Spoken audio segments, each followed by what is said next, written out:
Γεια σας, ονομάζομαι Βίκη Κουμπουρά. Γεια σας, ονομάζομαι Παναγιώτης Παραμίδας. Γεια σας, ονομάζομαι Αλέξανδρος Χριστινιανός. Γεια σας, ονομάζομαι Βικίντιος Βιτάλης. Είμαστε υπεύθυνοι για την οικονομική διαχείριση της ομάδας και τα έξοδά της.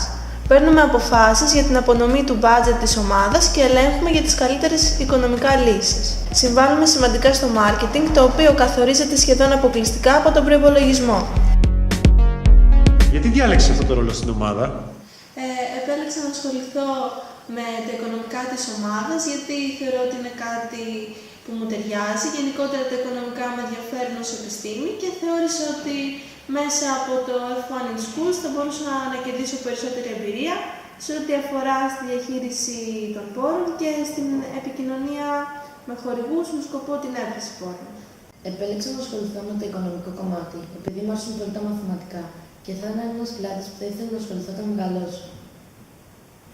Ασχολούμαι με αυτό το ρόλο, τα οικονομικά, γιατί με ενδιαφέρουν πολύ και θέλω να ακολουθήσω αυτό το επάγγελμα όταν μεγαλώσω και μέσω αυτού του project κάνω την πρακτική μου.